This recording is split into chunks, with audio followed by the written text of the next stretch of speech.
Hi everyone, this is your interviewer Farah and I'm here at the Health 2.0 Conference Dubai and I have with me Dr. Kandalaft. Welcome. Hi, thank you for having me.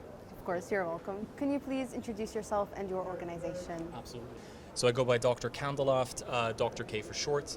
I'm an attending of internal medicine up in Connecticut. I work currently as an internal medicine specialist, mostly working in primary care. I received my assistant professorship in internal medicine from Yale University prior to moving into the role as an assistant director, associate medical director for Care Medica family practice up in Connecticut and Florida. So we're actively working a role as an internal medicine specialist up there with the aims of building and setting up a new infrastructure and clinic system over here in Dubai, UAE, and hopefully within the region. A lot of our philosophy, or my personal philosophy, has been about focusing very much on the quality of medical care and the value given to patients. The idea behind the churn and burn system of how things are done, providers seeing 26, 30 patients a day, is just not cutting it anymore. We're not seeing the impact that we are meant to do as primary care providers and internal medicine practitioners. So our system hopes to change that by integrating proper up-to-date medical practices, integrating fitness on a one-to-one setting with coaches, personalized fitness plans, physical therapy, mental health, but also integrating home visits for the person who's actively sick who just doesn't want to come to the clinic. And what would you say inspired you to go ahead with all of that? Honestly, I think it's my colleagues and seeing the burden on providers and the expectations and responsibilities of what they need to deliver to patients is number one. But also, a few instances that have happened over in our family and part of my own personal past medical history and family history as well. So based on new research information that's coming out, a lot of what we're actively doing kind of takes away from what we're managing, what we're monitoring, and how we're diagnosing people.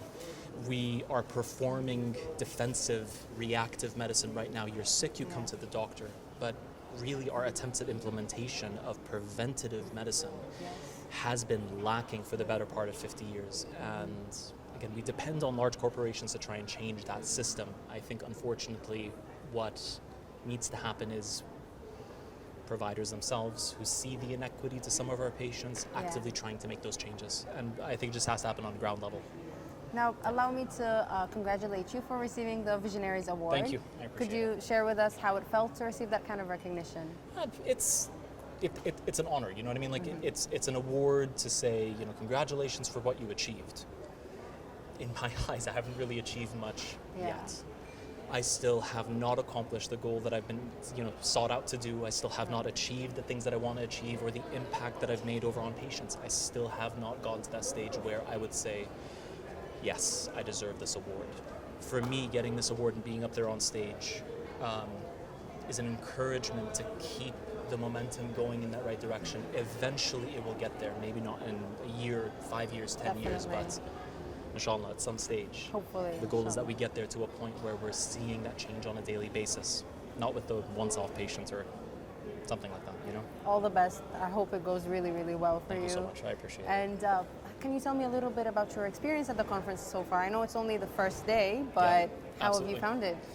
The conference is fantastic. I mean, just mentioning Dubai in general and having this over here is absolutely incredible. So, I mean, venue, location, 100%. Well done. Full applause there. I think in terms of the conference itself, it's incredibly impactful. It's something that I've mentioned that I've noticed about last time when I was over at the Las Vegas convention over in 2023. Biggest thing about this place is when doctors go to medical conferences, it's only medical. When pharmaceutical representatives go to pharma conferences, it's only pharmaceutical, insurance, building, blah, blah, blah, education, etc. This is one of the only conferences out there where you have everything together. And I love that because innovation, disruption, actually changing the landscape of how things are and learning how to do things differently doesn't come from the same line where people are used to doing one thing in one train of thought. So I love the idea and integration from every different form of life with that particular focus on healthcare. So I think it's phenomenal. We're so happy to know you're having a good time here. Thank you. Hopefully your second and third day go just as well. I appreciate it. Now, if anyone would like to reach out to you, where can they find you? So I'm available on LinkedIn. So just search over my name, Osama Kandalaft. You should find me there, and hopefully they'll give you the spelling for that. Yeah. My mobile number as well, and WhatsApp is a very good place to reach it. So reach out to anybody of the Health 2.0 organizers. We're able to relay that on board. Perfect. Or be able to relay that to you. Yeah. Thank you so much. It's been a pleasure speaking to you. I appreciate it, and Farah. congratulations again. Thank you. Thank you.